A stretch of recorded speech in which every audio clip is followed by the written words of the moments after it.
کیا تو جو اس کی ضروریات تھی وہ بھی اللہ تعالیٰ نے پوری کی. اگر صرف جانور ہوتے تو ان کے لیے چارے کی ضرورت تھی, کھانے پانی کی ضرورت تھی, اللہ تعالیٰ وہ مہیا کر دیتا.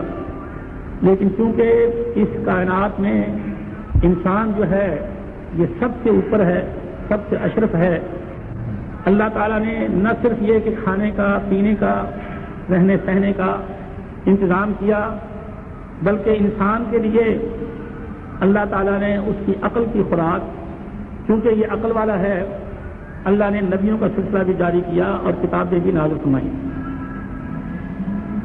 کیونکہ انسان ہے, جانور نہیں. انسان کو صرف کھانے پینے کی ہی ضرورت نہیں, انسان کو ایک تمدنی زندگی گزارنا پڑتا ہے, اس کو ایک معاشرتی زندگی, سوسائٹی کا ایک فرد بن کر وقت گزارنا پڑتا ہے. اگر اس میں وہ اصول پیش نظر نہ رکھے جائیں جن کے ساتھ دنیا سکون کے ساتھ وقت گزار سکتی ہے تو فساد ہو جائے, عدم مٹ جائے.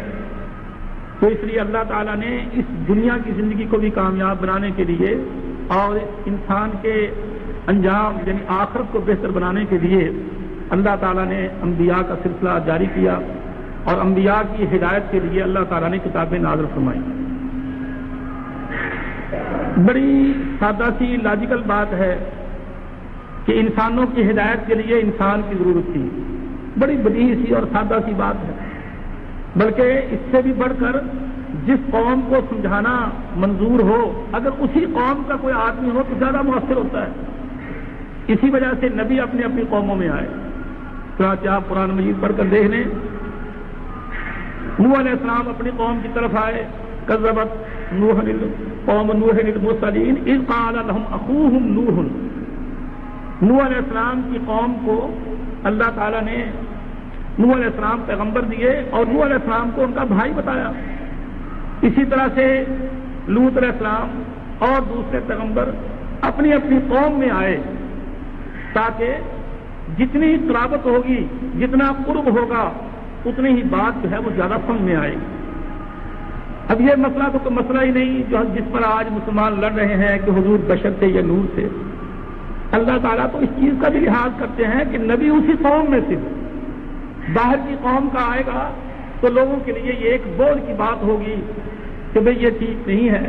اس لیے اللہ تعالیٰ نے اس بات کو ملحوظ رکھا. کہ جائے کہ یہ بات ہوتی کہ انسانوں کے لیے نبی انسان نہ ہوتا, یہ بہت دور کی بات تھی. اگر کوئی سمجھ والا ہو تو یہ مسئلہ پیدا ہی نہیں ہو سکتا کہ رسول اللہ صلی اللہ علیہ وسلم بشر تھے یا نور تھے. تو اللہ نے انسانوں کی ہدایت کے لیے انسانوں کو نبی بنا کر بھیجا, کیونکہ وہ بھی انسان تھے اور اس دنیا کی زندگی گزارنے والے تھے. ان کے سامنے کوئی روشنی نہیں تھی, اللہ نے روشنی ان پر نازل فرمائی. وہ کیا ہے؟ وحی. وَكَذَلِكَ أَوْحَيْنَا إِلَيْكَ رُوحًا مِّنْ أَمْرِنَا. اے نبی, ہم نے آپ کی طرف ایک روح, ایک حیات کی وحی کی.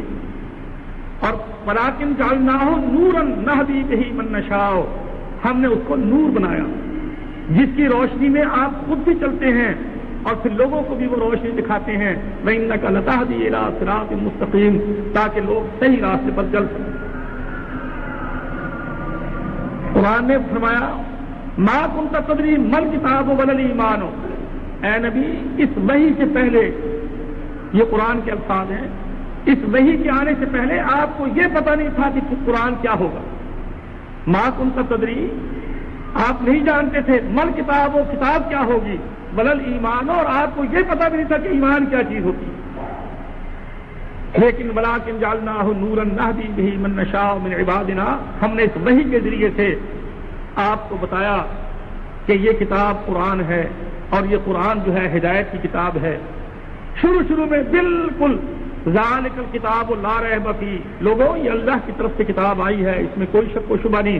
ھدی للمتقین, یہ متقیوں کے لیے گائیڈ ہے, یہ متقیوں کو راہ دکھانے والی ہے, ان کو صحیح راستہ بتانے والی ہے. چنانچہ اللہ نے قرآن میں فرمایا وَوَجَدَكَ ضَالًّا فَهَدَىٰ. اے نبی, تجھے کچھ پتہ نہیں تھا, ہم نے قرآن بھیج کر آپ کو ہدایت کی. پہلے آپ کو تیار کیا, پہلے آپ کو روشنی دی, پھر اس کے بعد آپ نے وہ لائٹ, وہ روشنی لوگوں تک پہنچائی. چنانچہ آج جس کو وہ روشنی نصیب ہے وہ جو محمد صلی اللہ علیہ وسلم نے دی تھی اس کی زندگی تو روشنی میں گزر رہی ہے، اور جسے وہ روشنی نصیب نہیں، وہ خواہ فلاسفر ہو، خواہ وہ ڈاکٹر ہو، وہ خواہ انجینئر ہو، وہ پرائم منسٹر ہو، وہ صدر ہو، سب اندھیرے میں جا رہے ہیں، وہ امریکہ کا ہو، وہ روس کا ہو، بظاہر وہ کتنی بھی نئی روشنی میں کیوں نہ ہو، کتنا بھی اپ ٹو ڈیٹ ماڈرن سے ماڈرن کیوں نہ ہو، لیکن اندھیرے میں ہے، بالکل جہالت کی زندگی، اندھیرے کی زندگی گزار رہا ہے، اسے کوئی پتہ نہیں۔ اللہ اکبر۔ اللہ نے قرآن میں فرمایا والذین کفروا یتمتعون ویاکلون کما تاکل الانعام، جسے دین کی سمجھ نہیں وہ جانور ہے، وہ جانوروں کی طرح سے کھاتا ہے۔ اب دیکھو نا جانور کا کھانا کیسے ہے، جانور ایسے منہ سے کھاتا ہے، ہم لوگ ہاتھ سے اٹھا کر منہ میں ڈالتے ہیں، منہ کو نیچے نہیں لاتے، ہاتھ سے اٹھا کر لقمہ منہ میں ڈالتے ہیں، اور جانور جو منہ سب سے نازک چیز ہے اس کو نیچے، سانپ کاٹے تو سب سے پہلے منہ پر کاٹے، کوئی کانٹا لگے تو سب سے پہلے منہ پر لگے، لیکن انسان کو اللہ تعالیٰ نے اشرف المخلوقات بنایا ہے، اعلیٰ بنایا ہے کہ وہ چیز کو ہاتھ سے دیکھے، اس کو ہاتھ سے اٹھائے، اور جو ایک اعلیٰ ٹاپ کا حصہ ہے منہ، وہاں لے جا کر لقمہ ڈالے، اس میں کرے۔ لیکن اللہ نے کہا کہ جس کو وہ روشنی نصیب نہیں وہ جانوروں کی طرح سے کھاتا ہے۔ حالانکہ انسان کے کھانے میں اور جانور کے کھانے میں بڑا فرق ہے، تو کس طرح سے اللہ نے تشبیہ دی کہ جیسے جانور کو اپنے کھانے کے انجام کا پتہ نہیں کہ میں کھا تو رہا ہوں، اس کا نتیجہ کیا نکلے گا، فرمایا جس کو دین کی روشنی نہیں اسے بھی پتہ نہیں کہ کل کو میرا حشر کیا ہو۔ چنانچہ آج ہماری زندگی، اللہ اکبر، جسے دیکھ لو، میری زمین، اگر وہ ذمہ دار ہے، میری زمین زیادہ سے زیادہ ہو، اگر وہ کارخانے دار ہے، فیکٹری 1 کی 2، 2 کی 3، 3 کی 4، اور اگر وہ کاروباری ہے اور مال زیادہ ترقی کرے اور مال زیادہ آئے، اسی دھن میں لگا ہوا ہے، اسے یہ پتہ ہی نہیں کہ آخر کب تک۔ روٹی تو مجھے 2 کھانی ہے۔ ہم وہاں ساہیوال گئے، وہاں ایک دوست ہیں، ان کا بڑا کاروبار ہے، پیٹرول پمپ ان کے ہیں، اسلحے کی ان کی دکانیں ہیں، بڑا ان کا کاروبار ہے۔ تو میں نے جمعہ پڑھایا، وہاں انہوں نے دعوت کی، کھانے پہ وہ بھی ساتھ بیٹھا، کھانا کھانے لگے، تھوڑا سا کھانا چند لقمے کھا کر ہٹ گیا۔ میں نے کہا کیا بات ہے، آپ نے کچھ بھی نہیں کھایا؟ کہ جی بس میری خوراک اتنی ہے۔ میں نے کہا کہ اتنی خوراک ہے تو اتنی کمائی کرنے کی کیا ضرورت ہے، اتنا کاروبار۔ اب بھی آپ سوچ رہے ہیں کہ کہاں مل لگائیں، کہاں فیکٹری کھولیں، کہاں کاروبار کو بڑھائیں، کہاں اور کریں۔ میں نے کہا جب روٹی آپ نے ایک بھی نہیں کھائی، آدھی روٹی کھائی ہے آپ نے، تو اس طرح کے لیے آپ اتنا چکر کرتے ہیں تو آخر اس کا فائدہ کیا ہے؟ تو وَيَأْكُلُونَ كَمَا تَأْكُلُ الْأَنْعَامُ، جانور کھاتا ہے، اسے یہ کوئی پتہ نہیں، وہ ہری ہری گھاس دیکھے گا، چری دیکھے، باجری دیکھے، برسیم دیکھے، وہ اس میں گھس جائے گا، اسے یہ پتہ ہی نہیں کہ جس کا یہ ہے وہ آگے ڈنڈے مارے گا۔ اس کو اسی وقت پتہ لگتا ہے جو تار ڈنڈا برستا ہے اور مالک زمین کا آ کے اس کو مار مار کر نکالتا ہے، وہ اپنے ہری چیز کو دیکھتا ہے، کھانے کے لیے تیار ہو جاتا ہے۔ اب جسے یہ پتہ نہیں کہ میں حرام کھا رہا ہوں یا حلال کھا رہا ہوں، یہ انما یاکلون فی بطونہم نارا، قرآن کہتا ہے اگر تو نے حرام کھایا تو آگ ڈال رہا ہے تو۔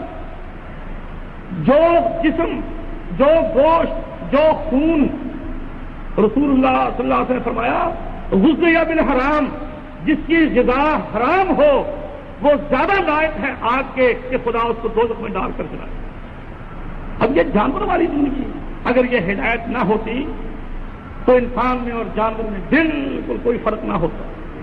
دیکھ لو مکے کے جو سردار تھے، بڑے بڑے لیڈر تھے، اللہ نے ان کے بارے میں کہا ہے اولئک کالانعام بل ھم اضل۔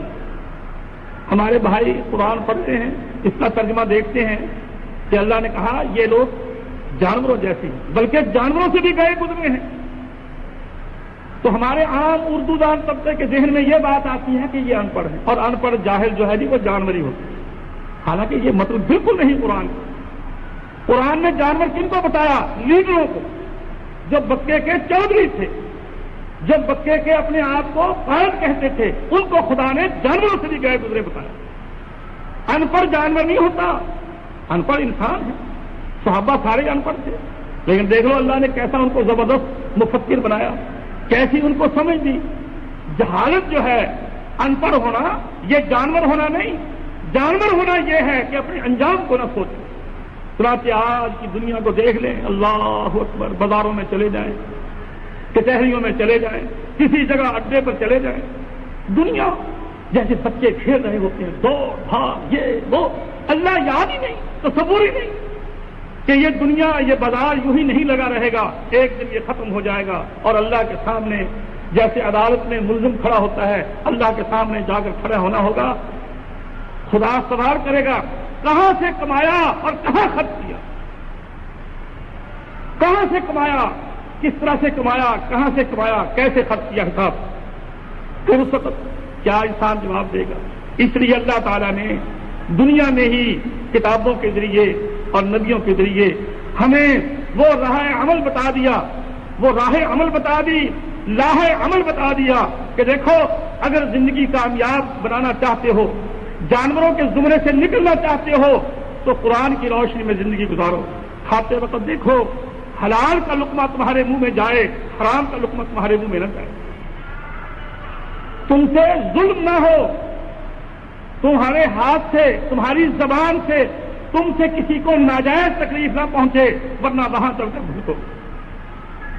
تو یہ ان بنیادی اصولوں میں سے ایک بہت بڑا اور اہم اصول ہے جو میں نے آیت آپ کے سامنے پڑھی ہے. یا ایھا الذین آمنوا اتقوا اللہ، اے ماننے والو اللہ کو، اے ماننے والو اس کے رسول کو، اپنے آپ کو مسلمان کہنے والو، یا ایھا الذین آمنوا، اے ایمان والو، اتقوا اللہ، اللہ سے ڈرو، وکونوا مع الصادقین، سچے کا ساتھ دو، جو سچے ہیں ان کا ساتھ دو. اب یہ ایک ایسا اصول ہے کہ سوسائٹی اسی لائن پر دوڑتی ہے. اگر یہ اصول ٹوٹ جائے کہ سچے کا ساتھ دینا کوئی ضروری نہیں، اپنی پارٹی کا ساتھ دو، اپنے بھائی کا ساتھ دو، اپنی برادری کا ساتھ دو، اپنے دوست کا ساتھ دو، سچا ہو یا جھوٹا ہو، تو کیا ہوگا؟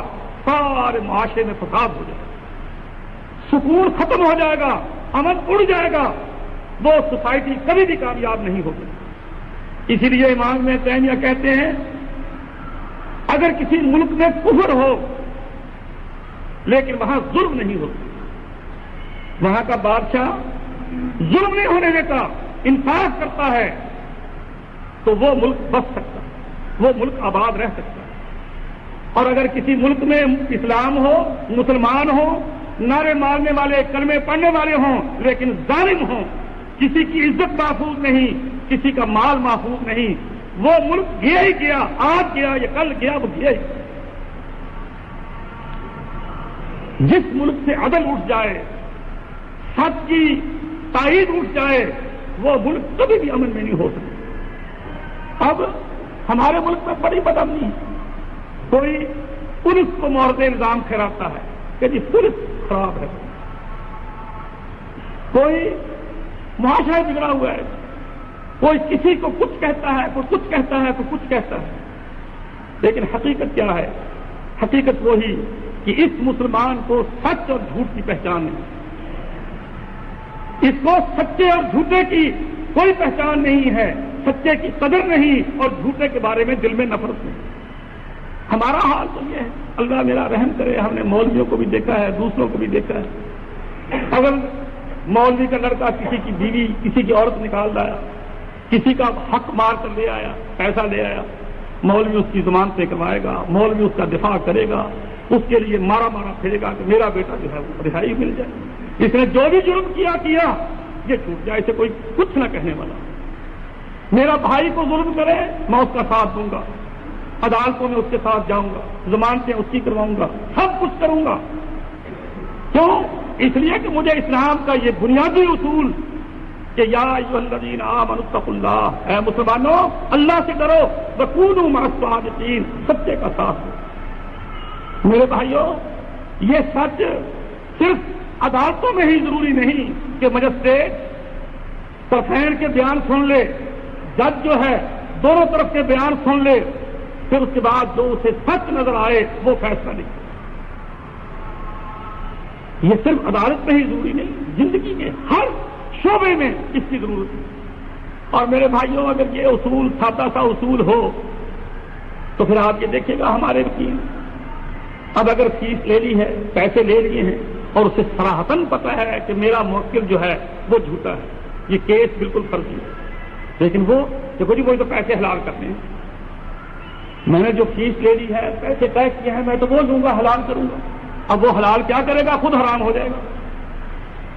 یعنی اسے یہ اندازہ نہیں کہ میں جھوٹے کا ساتھ دوں گا، اس سے میری ساری کمائی جو ہے وہ برباد ہو جائے گی، میرے ایمان پر ضرب آئے گی، میرا ایمان جو ہے وہ خراب ہو جائے گا۔ اب دیکھ لو مولوی، اب میں مثلا آپ کا مولوی ہوں، اب میں دیکھوں گا کہ یہ اس جماعت کی مسجد ہے، یہ جلسہ ان لوگوں کا ہے، آ کر آپ کو خوش کرنے کی کوشش کروں گا کہ یہ میری جیب بھریں گے، مجھے کرایہ خوب دیں گے، مجھے اچھی طرح سے یہ نوازیں گے، خوب وہ ہوگا۔ باہر میں جائے سچ کیا ہے جھوٹ کیا ہے۔ اب یہ دیکھ لو جلسے ہوتے ہیں، شیعہ کے بھی ہوتے ہیں، بریلویوں کے بھی ہوتے ہیں، دیوبندیوں کے بھی ہوتے ہیں، سب کے جلسے، اور مولوی راستہ نہ جانے، مولوی کو صحیح اور غلط کا پتہ نہ ہو، مولوی حق اور باطل کو نہ جانے، جانتے ہیں لیکن صرف اپنی طرفداری، پیٹ پوجا، اپنی پارٹی کا، اپنی جماعت کا، اپنے مسلک کا خیال کرتے ہوئے ان کا ساتھ دے رہے ہیں۔ میرے بھائیوں، اگر یہ بات طے ہو جائے، ایک سبق ہمارے ملک کے لوگ اگر ایک سبق کو یاد کر لیں کہ سچے کا ساتھ دو، آج ہی سارے کے سارے مسلمان ہیں، آج ہی سب کی حالت جو ہے بہتر ہو جائے، تمام فساد ختم ہو جائیں، بدامنیاں ختم ہو جائیں، سارا کچھ بالکل ختم ہو جائے۔ کہتے ہیں کہ دو آدمیوں کا مقدمہ عدالت میں چلا گیا، بڑا پیسہ خرچ کیا، بڑا پیسہ خرچ کیا۔ اب ظاہر ہے کہ ایک جھوٹا تھا اور ایک سچا تھا، کیس لڑ رہا ہے، سپریم کورٹ تک کیس لے گئی۔ اتنے میں اتفاق سے، جیسے مثلا اب یہ جمعے میں یہ بات ہو رہی ہے، وہ اتفاق سے کہیں جمعہ پڑھنے کے لیے مسجد میں چلا گیا تو مولوی صاحب نے وہاں یہی بات بیان کی کہ سچے کا ساتھ دو، سچ پر ڈٹ جاؤ، نہ جھوٹ بولو، نہ جھوٹے کا ساتھ دو، تمہاری نجات اس میں ہے، تمہاری کامیابی اس میں ہے۔ اب وہ مقدمہ جیتا چلا جا رہا تھا، مخالف فریق سپریم کورٹ تک مقدمہ لے گیا، ادھر اس نے یہ مسئلہ سن لیا کہ سچے کا ساتھ دو۔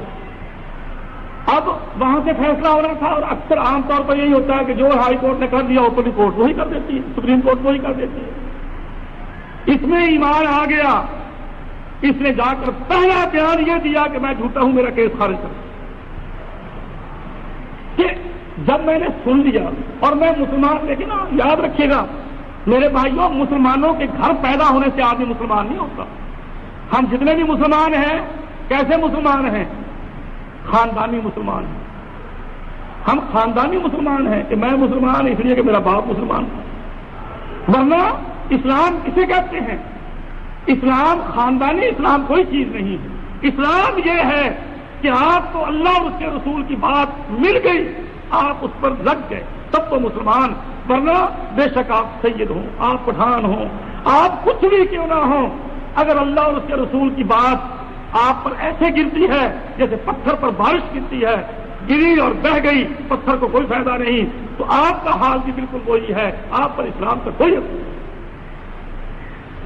اللہ اکبر۔ اسلام، ہمارے فیروز پور کے ایک دوست بزرگ سے حج کے لیے جانے لگے، مولوی بیچارہ جلاحا، ایک کمی لوگ بہت حقیر اور ذلیل جانتے ہیں، لیکن وہ بیچارہ ایسا کہ کبھی کسی سے پیسہ نہیں لینا، کبھی کچھ نہیں، لیکن بات کھڑی، کسی ذمہ دار کے سر پہ لگے، اس کے گھٹنے پہ لگے، کہیں لگے، بات کھڑی۔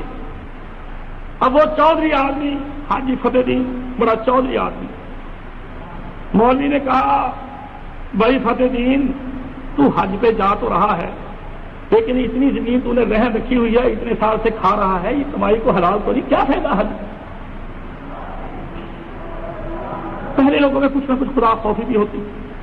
اس نے سوچا کہ میں حج پہ جاؤں، اگر پیسے ہی ٹھیک نہیں، میرا حساب ہی کام ہی خراب ہے، اور میرا حج کا کوئی فائدہ ہی نہیں، تو میں پیسہ کیوں ضائع کروں؟ سنبھل گیا۔ اچھا جی مولوی صاحب بتاؤ میں کیا کروں، میری کمائی، میرا پیسہ پاک حلال کیسے ہو سکتا ہے؟ انہوں نے کہا دیکھ اللہ کے بندے، تو نے اتنے سال سے زمین جو ہے وہ رہن رکھی ہوئی ہے، تو فصل کھا رہا ہے، اب وہ بیچارہ پیسے دے گا تو زمین چھوڑے گا، اتنا جو تو کھاتا رہا ہے فصل وغیرہ اور کھائے گا، یہ سب سود اور حرام ہے، رقم اتنی کی اتنی، اور جو تو فصل کھا رہا ہے وہ سب سود ہے، یہ حرام ہے، تو حساب کر۔ کتنے سال سے زمین تیرے پاس ہے، کتنی پیداوار تو نے کھا لی ہے اور کتنی رقم تیری اس کی طرف باقی، حساب کر لے۔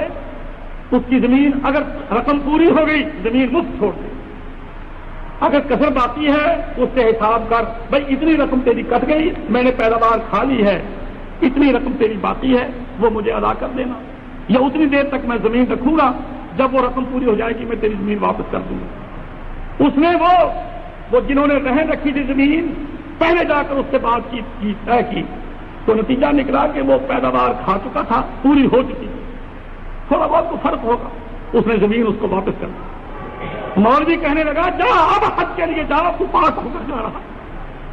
حج پاک کا ہوتا ہے، پلیگ کا حج کیا؟ اب اگر آپ نماز پڑھنے آئے ہیں تو پاک ہو کر آئے ہیں، اور اگر پلیگ آ جائے تو نماز کیا ہو؟ ٹھیک ہے، آپ ظاہری پاکی کا خیال کریں، استنجا کریں، غسل کریں، وضو کریں، ظاہری پاکی آپ کر رہے ہیں، نماز آپ کی باطنی پاکی جو ہے وہ کر رہی ہے، نماز آپ کے دل کو پاک کر دے گی، آپ ظاہری پلیدی کو دور کریں۔ اور اگر آدمی پیشاب کیے ہوئے، پخانہ کیے ہوئے گندگی میں لت پت اسی طرح سے پلید کا پلید آ جائے کہ جی نماز پاک کرنے والی چیز ہے، تو خدا کہتا ہے نہ تیرے جیسے تو نماز کبھی پاک نہیں کرتی۔ نماز پاک اسے کرتی ہے جو پاک ہونا چاہتا ہے، جس پلیدی کو تو دور کر سکتا تھا وہ پلیدی تو دور کر دے، اور جب تو نماز میں آ کر کھڑا ہوگا تیری باطنی پلیدی کو میں دور کر دوں گا۔ حج بھی یہی چیز ہے، حدیث میں آتا ہے جب آدمی حج کر کے آ جاتا ہے کہ یومن ولدت امہ، اس کی حالت ایسے ہوتی ہے جیسے آج ماں کے پیٹ سے پیدا ہوا ہے، کوئی گناہ اس کے ذمہ نہیں ہوتا۔ لیکن یہ کب؟ جبکہ پیسہ ٹھیک ہو، پیسہ حلال کا ہو، غصب نہ ہو، لوگوں پر ظلم نہ ہو۔ تو میرے بھائیوں، سوچنا انسان کا خاصہ ہے، اگر ہم سوچ کے سمجھ سے کام نہیں لیں گے تو پھر ہم میں اور جانوروں میں کوئی فرق نہیں ہے، ہم کبھی بھی کامیاب نہیں ہو سکتے۔ اگر انسان سوچے تو اللہ تعالیٰ راستہ کھول دیتا ہے، والذین جاہدوا فینا لنہدینہم سبلنا، جو کوشش کرتا ہے میں اس کے لیے راستے کھول دیتا ہوں، اور جو نیت ایمان کی وہ ہماری عجیب بس چلتا رہے گا کام، اللہ تعالیٰ اس کے لیے اور اندھیرا کر دیتے ہیں، اس کو راہ راست کبھی ملتی ہی نہیں ہے، وہ صحیح کبھی چلتا ہی نہیں۔ تو میرے بھائیوں، آج کا جمعہ یہی ایک سبق ہے، آپ اسے یاد کر لیں۔ آپ پنچایت کرتے ہیں، آپ گاؤں میں رہتے ہیں، آپ شہر میں رہتے ہیں، اپنی برادری کے فرد ہیں، آپ کے پاس جھگڑے آتے ہیں، آپ کے پاس پنچایتیں بن کر آتی ہیں، اللہ نے آپ کو کچھ طاقت دی ہے، اللہ نے آپ کا کچھ اثر و رسوخ رکھا ہے، لوگ آپ کی بات مانتے ہیں، تو پھر آپ کو چاہیے کہ کھری بات، سچی بات، اور اگر آپ کھری اور سچی بات کہنے لگ جائیں گے اللہ آپ پر اتنا خوش ہوگا کہ اللہ آپ کو دین بھی کھرا دے گا۔ جب آدمی گندا رہتا ہے، دنیا میں سچ کو نہیں تلاش کرتا، اللہ اس کو دین بھی کھرا نہیں دے۔ اور آج کل عام حالت بھی یہی دیکھ لو، یقین جانیں آج کل لوگوں کی دینی حالت کیا ہے، کچھ نہیں، 99% لوگ جو ہیں دین سے کوئی، بے شک نمازیں پڑھیں، بے شک روزے رکھیں، بے شک حج کر لیں، لیکن دین کا کوئی پتہ نہیں، دین کی سمجھ ہی نہیں۔ میرے بھائیوں، دین کسے کہتے ہیں؟ بنیادی چیز ہے، دین کہتے ہیں اللہ کے رسول کے طریقے پر چلنا، بس۔ حضرت صدیق کے طریقے پر چلنا دین نہیں، حضرت عمر کے طریقے پر چلنا دین نہیں، حضرت امام ابو حنیفہ کے طریقے پر چلنا دین نہیں، امام شافعی کے طریقے پر چلنا دین نہیں۔ دین کیا ہے؟ اللہ نے کہا قل ان کنتم تحبون اللہ فاتبعونی، اے نبی آپ لوگوں سے کہہ دیں کہ لوگوں اگر تمہیں اللہ سے محبت ہے میرے پیچھے آؤ، یحببکم اللہ، اللہ تم سے پھر محبت کرے گا۔ اگر تم نے میری اتباع نہ کی تم سے اللہ کبھی بھی محبت نہیں کرے گا۔ کوئی 1000 وظیفے کر لے، اب سلام پھرا، کتب تارے کی طرف منہ کر کے بیٹھ گئے، اب وظیفہ ہو رہا کہ جی یہ وظیفہ کہ جی میرے پیر نے مجھے بتایا، اب لگا ہوا ہے اس پر، محنت کرے گا، کافی دیر بیٹھے گا، وظیفہ کرے گا، وہ سمجھتا ہے کہ اب اس پر نتائج مرتب ہوں گے، اس پر نتائج مرتب ہوں گے، میرے دنیا کے کام ٹھیک ہو جائیں گے، میری دینی حالت اچھی ہو جائے گی۔ اس اللہ کے بندے کو یہ پتہ ہی نہیں کہ سب تبدیلیاں لانے والا اللہ ہے، اور وہ وعدہ کرتا ہے کہ میں تعلق اس سے قائم کروں گا، میں دوستی اس سے لگاؤں گا جو میرے نبی کے طریقے پر چلتا ہے۔ جو میرے نبی کے طریقے پر نہ چلے، اپنے طور پر محنت کرتا پھرے، میری بلا سے مجھے اس سے کوئی سروکار نہیں۔ میرے بھائیوں، ویسے تو ہمیں دنیا کے ہر معاملے میں سچ کا ساتھ دینا چاہیے، سچ کو قبول کرنا چاہیے، لیکن دین کے معاملے میں تو خاص طور پر اور جس کا دین درست ہو جاتا ہے، خدا اس کی دنیا خود بخود درست کر دیتا ہے۔ جو اپنی دنیا کو درست کرتا ہے کہ حلال کھائے حرام نہ کھائے، انصاف کرے ظلم نہ کرے، اللہ اس کو دین کی سمجھ بھی دے دیتا ہے۔ کیوں کہ یہ چیزیں دین سے پیدا ہوتی ہیں، یہ دونوں لازم ملزوم ہیں، ان کا تعلق بڑا گہرا ہے۔ اور اگر آدمی بے احتیاطی سے زندگی گزارے نہ دین میں، اور ہمارا حال یہی ہے، اب جو جس خاندان میں پیدا ہو گیا، جو جس ماحول میں پیدا ہو گیا، بس اس پر پکا ہے کہ میرے آبا و اجداد یہ تھے، میں بھی اسی پر چلتا ہوں۔ نہیں، ہمیں تجسس ہونا چاہیے، ہمیں تلاش ہونی چاہیے کہ ہمیں حق ملے اور ہم حق کا ساتھ دیں۔ جو چیز غلط ہے اس کو بالکل چھوڑ دیں۔ حدیث میں آتا ہے، رسول اللہ صلی اللہ علیہ وسلم نے فرمایا،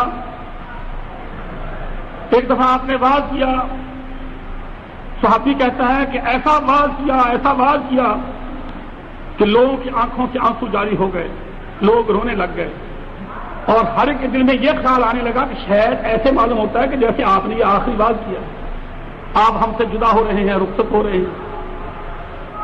تو کہنے لگے بعض صحابہ، اوصنا یا رسول اللہ، کہ ہمارے دل بہت پسیج گئے ہیں، بالکل نرم ہو گئے ہیں، ہمیں کوئی پکا، کوئی گھر، کوئی نقطے کی بات بتائیں تاکہ ہم اس کو سیکھ کریں، اس سے چبڑ جائیں اور ہمارا معاملہ جو ہے وہ درست ہو جائے۔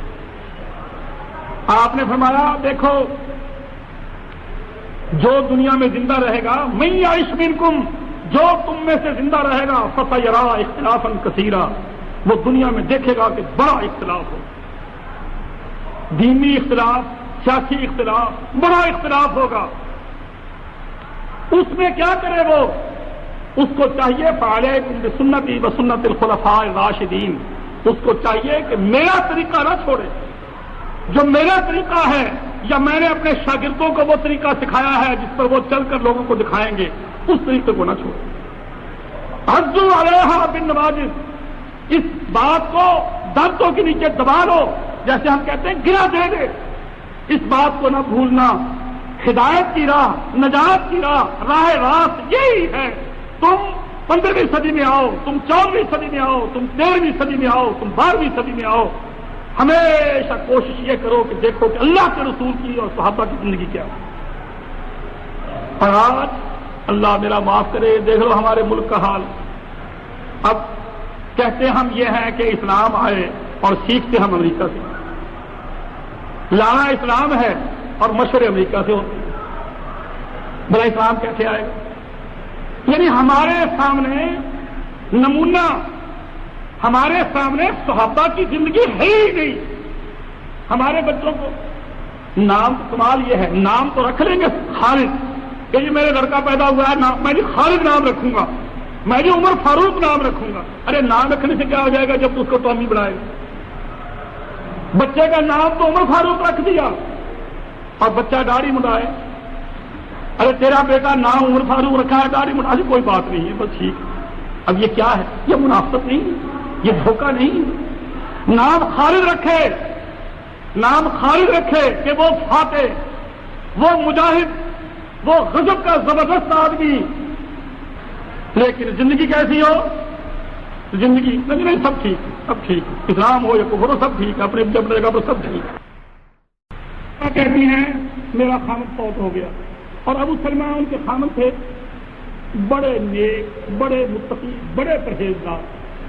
وہ کہتی ہیں کہ جب وہ فوت ہو گیا تو میں نے اللہ کے رسول کی حدیث سنی، آپ نے فرمایا کہ جس کا کوئی نقصان ہو جائے، کوئی فوت ہو جائے، کوئی مالی نقصان ہو جائے، کوئی جانی نقصان ہو جائے، تو دعا یہ کرے اللہم اجرنی فی مصیبتی، اللہ میری اس مصیبت میں مجھے اجر دے، اس کا ثواب دے، واصرف لی خیرا منہا، یا اللہ جو میرا نقصان ہوا ہے اس سے بہتر بدلہ مجھے دے۔ میں نے یہ حضور صلی اللہ علیہ وسلم کی یہ دعا، یہ حدیث سن رکھی تھی، میرا خاوند فوت ہو گیا، نقصان تو میرا پڑا ہوا، تو یہ جملہ تو میرا کہنے کو دل چاہے اللہم اجرنی فی مصیبتی، یا اللہ مجھے اس مصیبت میں ثواب دے، اجر دے، اگلا جملہ میرا کہنے کو دل نہ چاہے تو مجھے اس سے بہتر بدلہ دے، میں کہتی تھی میرے خاوند جیسا اور کون ہو۔ اتنا شریف بعض آدمی ہے، گھر میں ٹھیک ہے چودھری بھی ہے، لیکن ڈنڈا لفظ کندھے پر دھار دھار بیوی کے ایسے پٹائی کرتا ہے کہ سارا محلہ یاد رکھے۔ تو اب وہ عورت کے اعتبار سے بہت دور سے پسند، تو وہ کہنے لگی کہ میں اس دعا کا آخری جملہ جو تھا مجھے اس میں تردد تھا کہ میں یہ کیا کہوں گا، اخلف لی خیرا منہا، کہ یا اللہ مجھے اس سے بہتر دے، اس سے بہتر کون ہوگا۔ لیکن میں نے یہ سوچ کر کہ اللہ کے رسول کی دعا ہے، آپ نے سکھائی ہے، میں پڑھتی ہوں، میں نے پڑھنا شروع کر دیا اللہم اجرنی فی مصیبتی، یا اللہ اس صدمے کا، اس مصیبت کا مجھے اجر دے اور اس سے مجھے بہتر بدلہ دے۔ میں حیران رہ گئی کہ کچھ دنوں کے بعد اللہ کے رسول نے نکاح کے لیے پیغام بھیج دیا، اللہ کے رسول نے نکاح کے لیے مجھے پیغام بھیج دیا ام سلمہ کے پاس کہ اگر تو رضامند ہو تو میں تو اس سے نکاح کرنا چاہتا ہوں۔ اب میں نے کہا اللہ تیرے نبی کی زبان کتنی برکت والی ہے، تیرے نبی کی دعا کتنی برکت والی ہے، ٹھیک ہے میرا خامن بڑا اچھا تھا لیکن نبی کا مقابلہ کیا کرے گا، نبی کا مقابلہ کون کر سکتا ہے۔ چنانچہ ام سلمہ کا نکاح ہو گیا۔ جب ان کا خامن فوت ہوا، کیونکہ خامن ان کو بہت پیارا تھا، ویسے خامن ہر عورت کو پیارا ہوتا ہے لیکن ایک تو نبھا کرتی ہے ویسے اس سے تنگ ہوتی ہے، کیونکہ یہ نکاح کی زنجیریں ایسی زنجیریں ہیں کہ عورت کا کتنے بھی تنگ ہو اس کو توڑنا نہیں چاہتی، وہ کہتی ٹھیک ہے جیسا کیسا بھی ہے وقت گزرتا جائے، وہ ظلم بھی کرے، وہ مارے بھی، وہ خرچ سے بھی تنگ رکھے، جو بھی ہے۔ عورتیں حد المقدور کوئی آوارہ ہی ہو تو بات علیحدہ ہے، ورنہ عورتیں کوشش یہی کرتی ہیں کہ اس سے نبھا ہو جائے، اور جس کا خامن اس کی مرضی کے مطابق ہر لحاظ سے ہو وہ تو پھر ظاہر ہے اسے بہت زیادہ پسند ہوگا۔ ام سلمہ کہتی ہیں وہ فوت ہو گیا، میرے دل میں کبھی کوئی خیال کبھی کوئی خیال، میرا دل چاہے کہ میرا اتنا نقصان ہوا ہے، میں اتنا روں اتنا باویلا کروں، ایسا باطل کروں کہ لوگ یاد رکھے کہ ہاں کوئی روئی ہو تو خامن کے لیے ایسی عورت ہو۔ تو میں ابھی تیاریاں کر ہی رہی تھی، ویسے تو رونا مجھے آ ہی رہا تھا، اتنے میں ایک عورت آ گئی۔ عورت کی جہالت کے تحت، جیسے آج کل بھی ہمارے ہاں دیہات میں یا شہروں میں جن کو دین کا پتہ نہیں ہے، کوئی مر جائے عورتیں پھر سر جوڑ کر جو ماویلا کرتی ہیں، جو بینڈ کرتی ہیں، جو ماتم کرتی ہیں۔ ایک عورت مجھے اسسٹ کرنے کے لیے، مجھے ذرا کچھ ہیلپ کرنے کے لیے بھی، ہاں وہ سر کے ساتھ سر جوڑ کر میں بھی تیرے ساتھ رہوں گی، چل تو لگ جا۔ تو وہ تیار ہو گئی اور مجھے کہنے لگی بھائی چل میں بھی تیرے ساتھ ہوں۔ اتنے میں اللہ کے رسول کا گزر ہوا، آپ بھی چونکہ فوت ہوئے تھے تعزیت کے لیے، اکثر چونکہ آپ کے صحابہ تھے، آپ بہت دیکھ بھال رکھتے تھے کہ فلاں گھر میں عورت اکیلی رہ گئی ہے، فلاں گھر میں یتیم بچے ہیں، فلاں گھر میں کیا حال ہے، فلاں گھر میں کیا حال ہے۔ جب آپ نے اس عورت کو دیکھا کہ وہ میری مساعدت کے لیے تیار ہے، میرے ساتھ بینڈ کرنے کو تیار ہے، تو دیکھیے آپ نے کیا لفظ کہا، اس عورت کو ڈانٹا اور کہنے لگے کہ جس گھر سے اللہ نے 2 دفعہ شیطان کو نکالا ہے، تو اس گھر میں دوبارہ شیطان کو داخل کرنا چاہتی۔ ام سلمہ وہ عورت ہے جو اپنے خامن کے ساتھ حبشے کو ہجرت کر کے گئی۔ جب مکے والوں نے تنگ کیا، یہ خامن اور بیوی ہجرت کر گئے حبشے کی طرف، اور پھر حبشے سے مدینے کی طرف ہجرت کر کے آئے۔ تو چونکہ ہجرت بہت بڑا عمل ہے، بہت بڑی نیکی ہے، اور جب کوئی بڑی نیکی ہوتی ہے تو شیطان بھاگ جاتا ہے۔ اللہ کے رسول نے فرمایا جس گھر سے اللہ نے 2 دفعہ شیطان کو ذلیل کر کے نکالا ہے، تو بیٹھ کر کے دوبارہ اس گھر میں شیطان کو داخل کرتا ہے۔ اب آپ نیکی اور بدی کے فلسفے کو سمجھیں کہ جب کوئی نیکی ہوتی ہے شیطان اپنا بیگ اٹھا کر چلتا ہے کہ یہ میرے ہاتھ سے نکل، اور جب کوئی برائی ہوتی ہے تو شیطان ڈیرا لگا لیتا ہے کہ ہاں یہ میرا ساتھی ہے، وہیں ڈیرا لگاتا ہے، اور ہم نہ نیکی کی رغبت نہ برائی سے نفرت، ہمیں پتہ ہی نہیں۔ یاد رکھو میرے بھائیوں، جس گھر میں کوئی برائی ہونے لگ جائے سمجھ لو کہ شیطان کا بسیرا اس گھر میں ہو گیا، شیطان کا اڈا اس گھر میں لگ گیا۔ اور جس گھر میں چینج آ جائے، جس میں نیکی ہونے لگ جائے، جس میں باپ کھڑا ہو جائے اور بیوی سے کہے نماز پڑھی کہ نہیں، بیٹی سے پوچھے نماز پڑھی کہ نہیں، بیٹے سے پوچھے تو کہاں سے آیا ہے، تو آوارہ لڑکوں کے ساتھ تو نہیں پھرتا، تیری دینی حالت ٹھیک نہیں ہے، میں تیری حالت کو۔ جس گھر میں یہ باتیں ہوتی رہیں شیطان کہتا ہے یہاں میرا دور نہیں لگے۔ حضور نے فرمایا کہ جس گھر سے اللہ نے شیطان کو 2 دفعہ نکالا ہے تو ماتم کر کے دوبارہ اس گھر میں شیطان کو داخل کرنا چاہتی ہے۔ اور آپ دیکھ رہے ہیں ہمارے گھروں میں ماتم ہو تو کوئی پرواہ نہیں، نعت ہو تو کوئی پرواہ نہیں، آئی شادی بیاہ کا موقع ہے نعت ہو رہا، بنگڑا ہو رہا ہے، لڑکیاں بھی لگی ہوئی ہیں، آدمی بھی لگے ہوئے ہیں، خدا یاد نہیں۔ اور اگر ماتم ہو جائے تو پھر کوئی نہیں، رو رو رو رو، کیا کوئی ڈھول پیٹے گا جب ماتم ہوتا ہے اور رونا ہوتا ہے۔ یاد رکھیے گا جو مومن ہوتا ہے وہ خوشی ہو تو خدا کو شریک رکھتا ہے، غم ہو تو خدا کو شریک رکھتا ہے۔ مومن سمجھتا ہے کہ اللہ کے بغیر میرا ٹھیک نہیں کام، ہر وقت وہ اللہ کو ساتھ رکھتا ہے۔ اب بیاہ شادی کا موقع ہو تو وہ کہتا ہے یا اللہ یہ خوشی تو نے نصیب فرمائی، اللہ تو میرا ساتھ دے، میں صرف وہ کام کروں گا جس کی تو اجازت دے گا۔ ہماری بیاہ شادیوں میں چودھری کون ہوتا ہے؟ عورتیں، یہ رسم کرنی ہے، یہ رسم کرنی ہے، یہ رسم کرنی ہے، سیرا باندھنا ہے، نوٹوں کا ہار گلے میں ڈالنا ہے۔ میرے بھائیوں آپ سوچیں، اللہ اکبر، میرے بھائیوں مسلمان جب مسلمان کب مسلمان ہوتا ہے؟ مسلمان اس وقت مسلمان ہوتا ہے جب اس کے ذہن میں یہ بات بس جائے کہ ہر کام میں نمونہ محمد صلی اللہ علیہ وسلم۔ اور اگر وہ یہ دیکھے کہ ہماری برادری کا رواج یہ ہے، ہماری قوم کا رواج یہ ہے، ہمارے علاقے کا رواج یہ ہے، ہمارے ہاں یہ ہوتا ہے، ہمارے ہاں یہ ہوتا ہے، وہ سمجھ لے کہ میرا رنگ اسلامی رنگ نہیں، میں ابھی تک جاٹ کا جاٹ ہی ہوں، میں ابھی تک گجر کا گجر ہی ہوں۔ ایک عورت بیچاری جہاں ایسے بڑی شریف عورت، بڑی اچھے اخلاق کی، ظلم جاتی نہیں، چگلی کی عادت نہیں، بہت شریف، لیکن کہنے لگی کہ مجھے فلاں جگہ بھیج دینا، تم کچھ تھوڑے تھوڑے تھوڑے تھوڑے یہ رسموں کو چھوڑتے جا رہے ہو، تم میری قل خوانی وغیرہ یہ وہ رسمیں نہیں کرو گے، مجھے وہاں بھیج دو جہاں یہ سب رسمیں پوری طرح سے ادا ہو۔ تو وہ لڑکا کہنے لگا نہ اماں فکر نہ کر، سب کچھ پورا ٹھیک کر دیں گے۔ ویسے وہ دل سے اچھا نہیں سمجھتا، لیکن ماں کا لحاظ، ماں کی قدر، ماں کا احترام، ہاں اب وہ بیچارہ لگا ہوا ہے، مر گئی۔ اب وہ پہاڑے کے کرائے کے حافظ بھی، قرآن خوانی بھی ہو رہی ہے، قل خوانی بھی ہو رہی ہے، رسمیں بھی ہو رہی ہیں، سارا کچھ ہو رہا ہے۔ کیوں؟ ماں کی بات پوری ہو جائے، نبی کی بات جاتی ہے تو چلی۔ اب کیا کہیں گے ایسے؟ دیکھو جی ماں کی کتنی عزت اس کے دل میں ہے، یہ نہیں دیکھیں گے کہ اللہ کا رسول تو روٹ سے چلا نہیں گیا، اللہ تو ناراض نہیں ہو گیا۔ مسلمان وہ ہوتا ہے کہ ہر معاملے میں اللہ کو ساتھ رکھتا ہے، جو تعلیم اللہ کے رسول کی ہے اس کے مطابق کام کرتا ہے کہ کہیں اللہ نہ روٹ جائے۔ میرے بھائیوں بیاہ شادی میں بھائی روٹ کر چلا جائے، جاتے ہیں اس کو جا کر بناتے ہیں، اس سے معافی مانگتے ہیں، نہ نہ نہ نہ پھر تیرے بغیر ہمارا کام نہیں چلے گا، تیرے بغیر ہماری شادی نہیں ہوگی، اور اللہ ناراض ہو کچھ بھی نہیں۔ تو میرے بھائیوں جو اللہ کو دوست نہ بنائے اللہ اسے کبھی دوست نہیں بناتا، اور جو اللہ کو دوست بنا لے اللہ سے اس کی دوستی کبھی نہیں چھوڑتا۔ اور سب سے زیادہ اللہ کی دوستی کی ضرورت کہاں؟ قبر میں۔ نہ ماں، نہ باپ، نہ بیوی، نہ بیٹا، نہ بھائی، کوئی سہارا نہیں، کوئی سہارا نہیں، وہاں اللہ ساتھ دے۔ اور میدان معاشر میں جہاں نفسی ہو رہی ہوگی وہاں اللہ ساتھ دے۔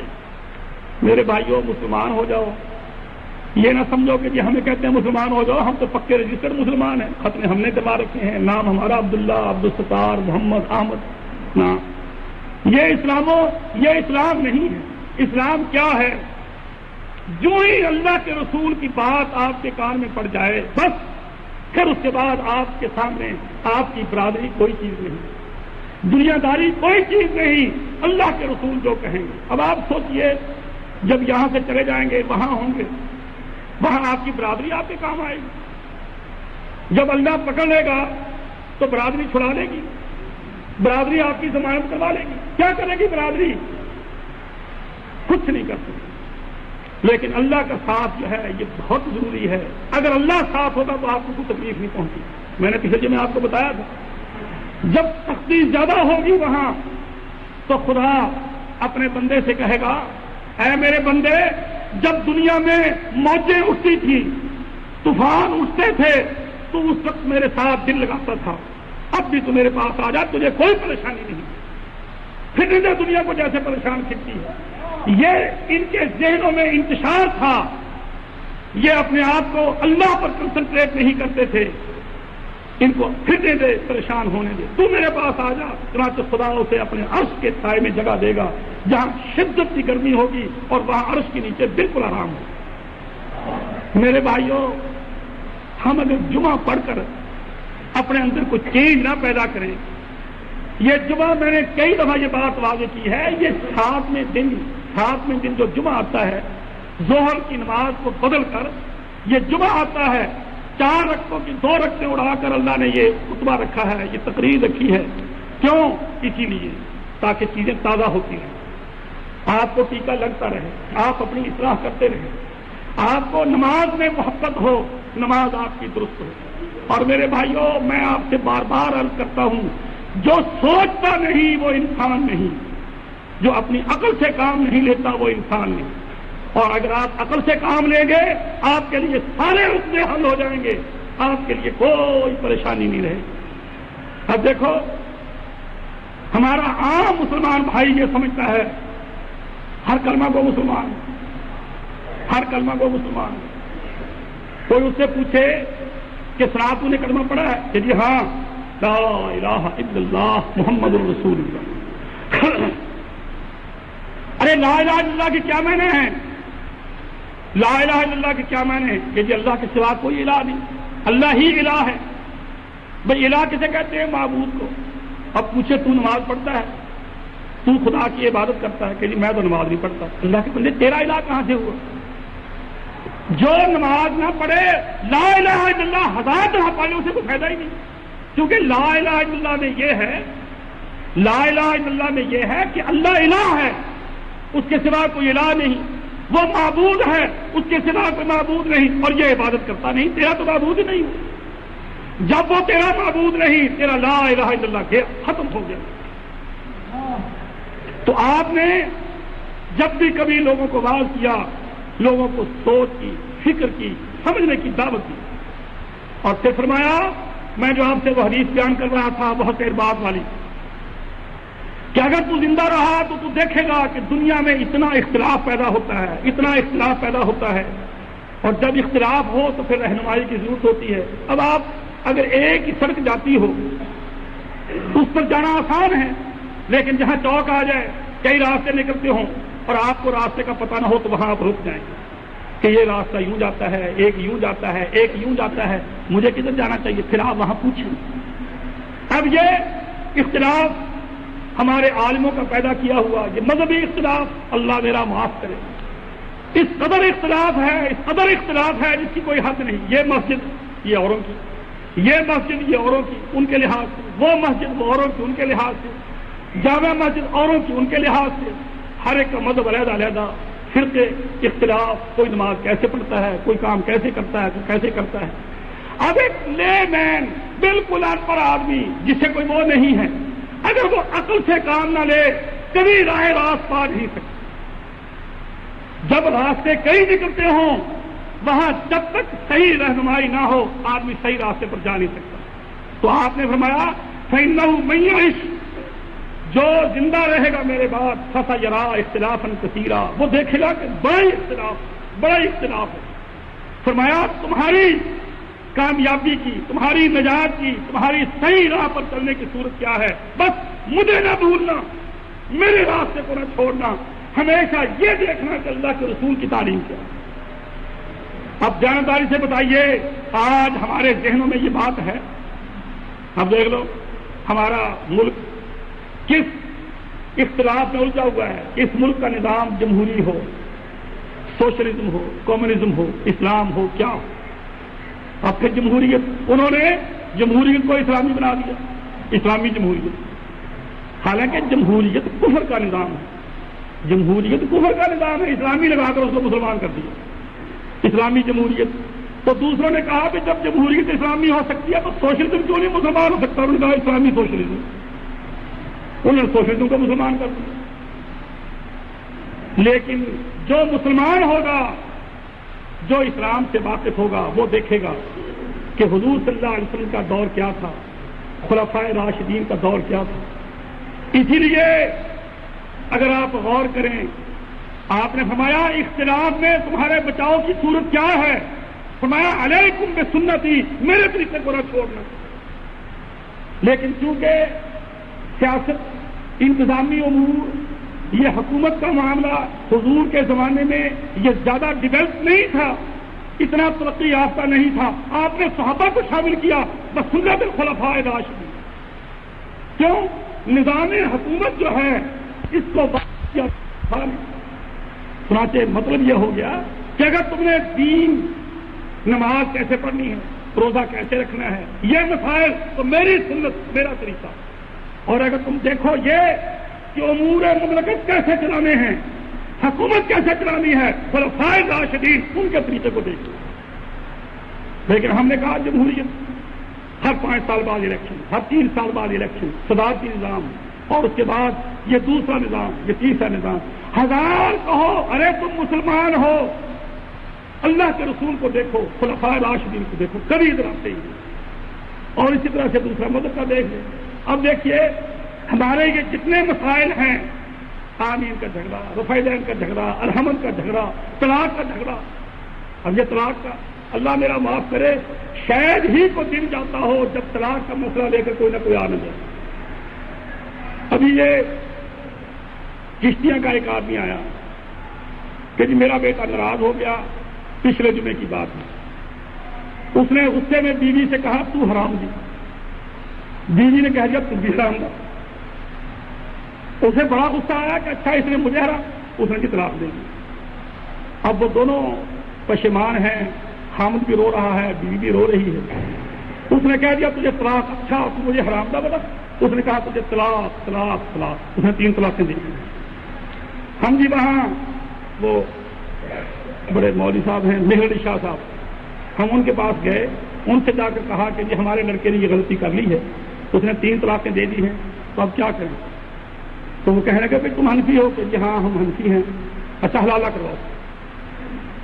اب جی حلالے کو ہمارا دل نہیں تھا. تو میں نے کہا پھر تم ہمارے پاس کیوں آ گئے, یا تو حنفیت کو چھوڑ دو.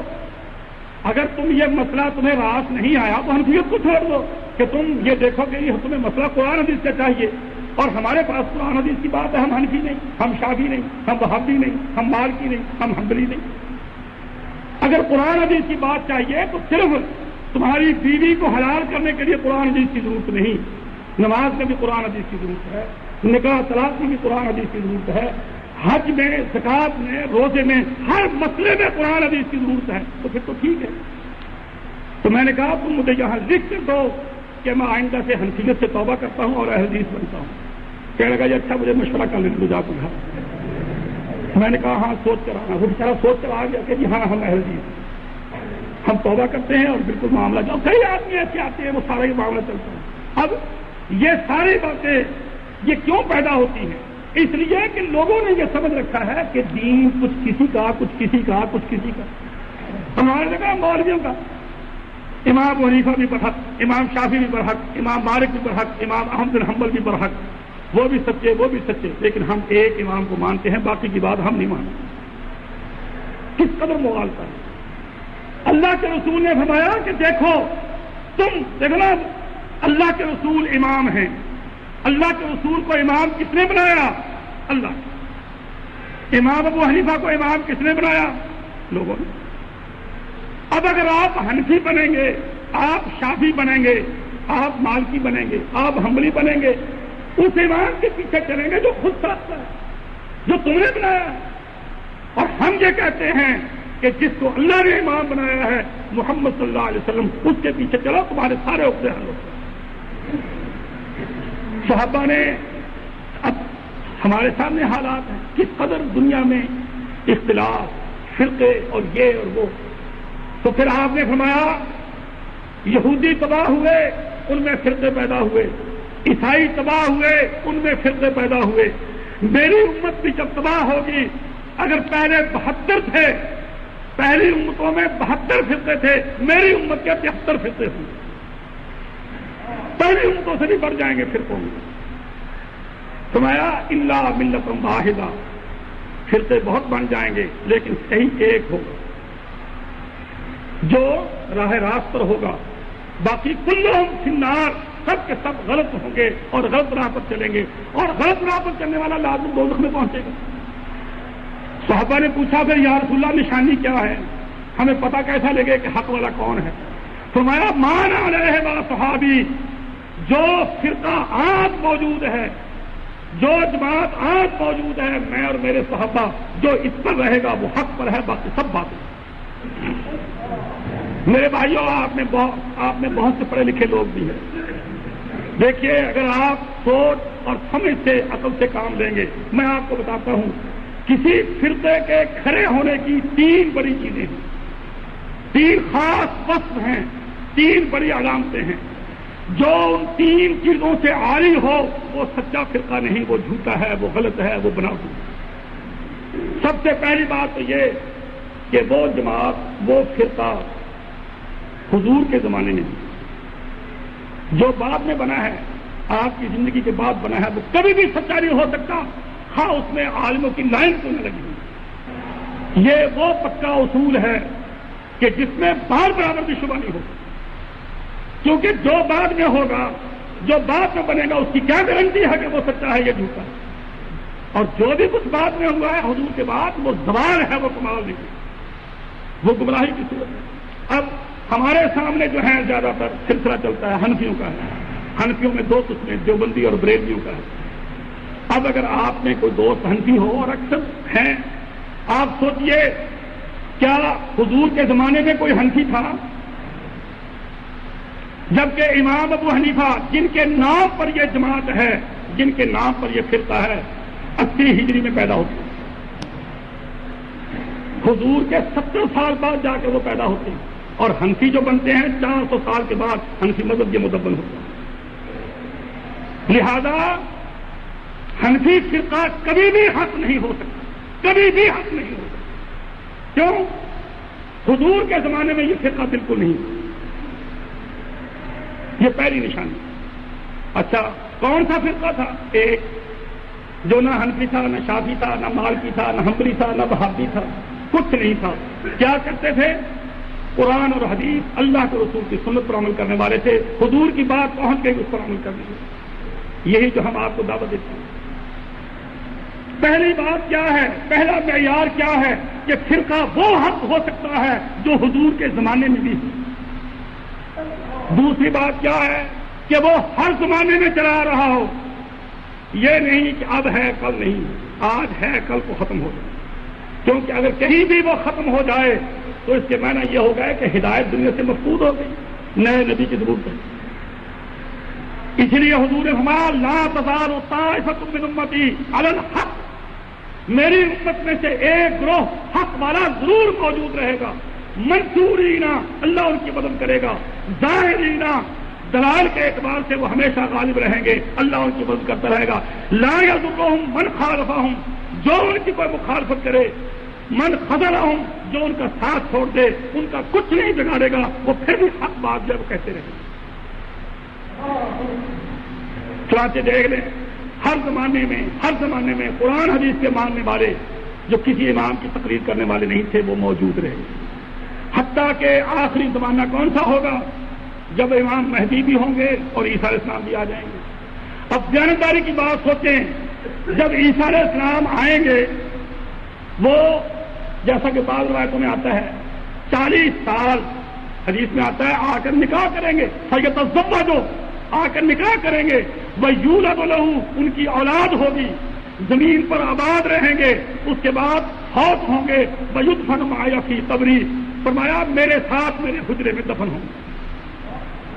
حضرت عائشہ کے حجرے میں چار فرد ہوں گے، 3 تو دفن ہو چکے ہیں، ایک حضرت بکر صدیق، ایک اللہ کے رسول، ایک حضرت بکر صدیق، ایک حضرت عمر، اور ایک قبر کی گنجائش اب بھی باقی ہے۔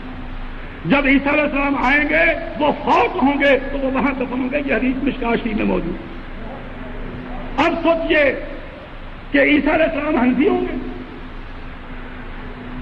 کسی امام کے مقلد ہوں گے؟ آخر یہ امام سارے امتی ہیں، وہ نبی ہے، وہ کسی امام کا مقلد ہوگا؟ وہ کیسے نماز پڑھیں گے؟ وہ کیسے زندگی گزاریں گے؟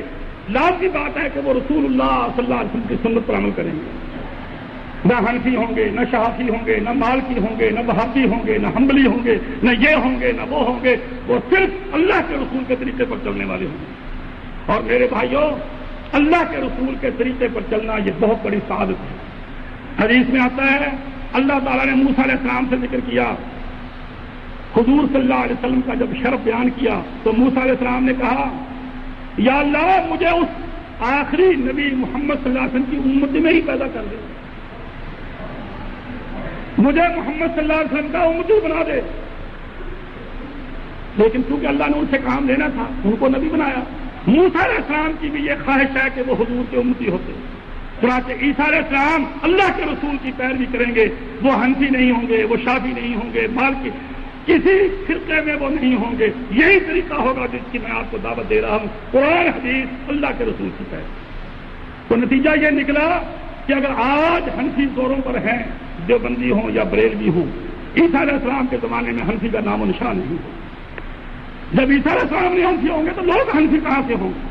تو اس کا مطلب یہ ہو گیا کہ یہ جس کو ہم زیادہ قریب اور حق سمجھتے ہیں یہ حضور کے زمانے میں بھی نہیں تھا اور عیسیٰ علیہ السلام کے زمانے میں آخر میں بھی نہیں ہوگا۔ جب نہیں ان دو دوروں میں نہیں ہوگا تو یہ حق نہیں ہوگا۔ تیسرا معیار بڑا جو ہے جانچنے کا وہ یہ کہ اس فرقے میں اس کے مذہب میں بھٹی کی گنجائش نہ ہو، بدعتوں کی گنجائش نہ ہو، وہ ہر اس بات پر چلیں جو پہلے تھی، کوئی اپنی طرف سے نئی چیز ایجاد نہیں۔ لے لو شیعہ نے اذان بنا لی، اشہد ان علی ولی اللہ خلیفۃہ بلا فصل۔ اب ان سے کو پوچھے جانبداری کے ساتھ کہ خدا کو حاضر ناظر جان کر جانبداری کی بات کرو، حضور کے زمانے میں یہ اذان تھی؟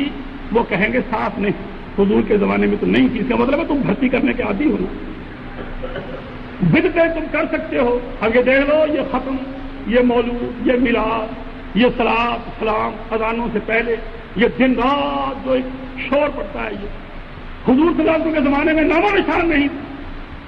تو میرے بھائیوں، جس مذہب میں بدعت کی گنجائش نہیں، ہر وہ بات جو اللہ اور اس کے رسول سے ثابت ہو، جس کی تعلیم اللہ اور اس کے رسول کی ہو، وہ حق ہے، اور جو بدعتیں کرنے کا عادی ہے وہ کبھی حق نہیں ہے۔ یہ 3 معیار ہیں کہ وہ حضور کے زمانے میں اس کا ساٹھ، اس کی ابتدا حضور کے زمانے سے ہو۔ دوسری بات، وہ ہر زمانے میں پایا جاتا ہو، یہ نہیں کہ کسی زمانے میں ہو اور کسی میں نہ ہو۔ تیسری بات یہ کہ بدعت ان کے نزدیک بالکل جائز ہے۔ اب یہ دیکھ لو، یہ تصوف کے سلسلے کون سا دیوبندی عالم ہے جو بیعت کسی کا خلیفہ نہ ہو، یہ بیعت نہ کرتا ہو کہ یہ آپ کس کے خلیفہ ہیں؟ کہ جی میں مولانا اشرف صاحب تھانوی کا۔ وہ کس کے خلیفہ تھے؟ وہ حاجی امداد اللہ مکی کے۔ اب اندر ہی اندر بیعت چلتی ہے، اندر ہی اندر بیعت چلتی ہے، اور یہ میرے بھائیوں صحیح بدعت ہے۔ بیعت ایک خلیفے کی ہوتی ہے جس کے ہاتھ میں تلوار ہے، جو حدود کو نافذ کرتا ہے۔ اب میں کسی سے بیعت کر لوں، مجھے کسی نے مارا پیٹا، میرا مال چھین لیا، میں جا کر اس سے کہتا ہوں کہ جی بیعت تو میں نے آپ سے کیا، مجھے کسی نے مارا، وہ کہے گا میں کیا کروں؟ حکومت کو کیا